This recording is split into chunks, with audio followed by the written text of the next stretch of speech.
I would say this is one of the most important yet tricky skill to develop in life.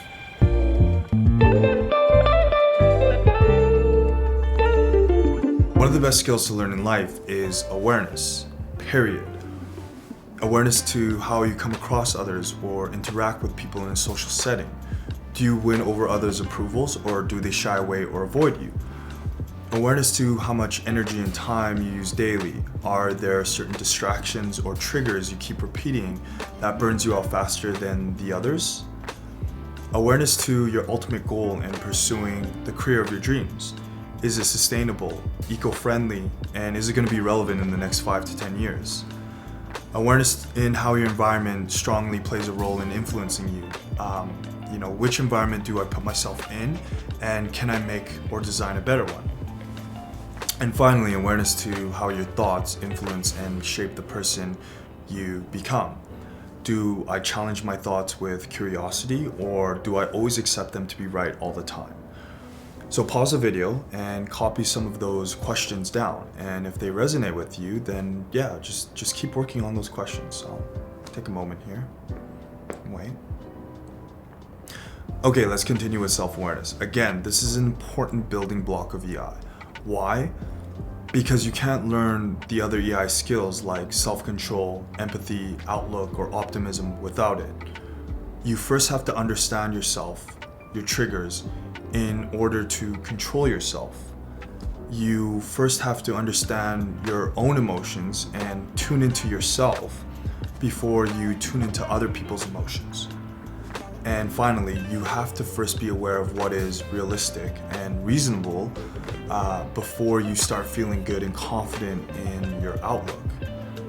Because, optimism sometimes can be associated with delusion, and I think only time will tell that.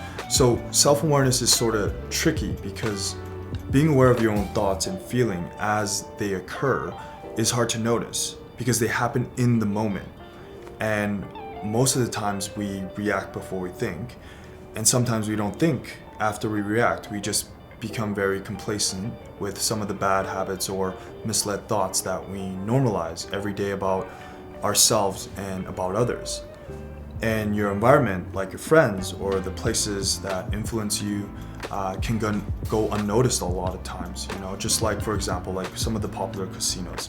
They black out the walls. I think some of the hotels pump oxygen through the vents, so it allows you to kind of keep going, keep gambling till like 11 a.m., 1 p.m., 2 p.m. I don't know. But I got this short story from How to Avoid a Climate Disaster by Bill Gates, and he describes this short story by the author David Foster Wallace, and he writes about something similar of the example I just gave. So the short story kind of goes like this. So there are two young fish swimming along what happens to meet an older fish. The older fish nods at them and says, "Morning, boys. How's the water?"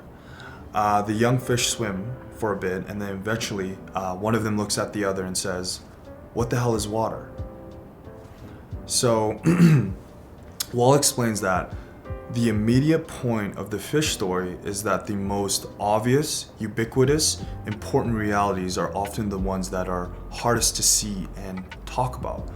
Just like the oxygen example in casinos and hotels, or the fossil fuels in Bill Gates' book.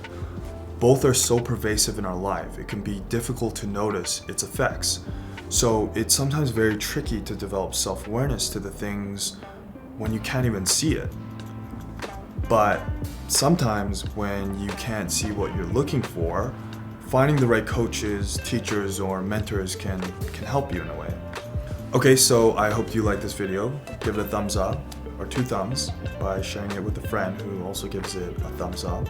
And click to subscribe if you haven't. I will be posting more videos on performance management, emotional intelligence, and communication skills. All right, see you in the next video.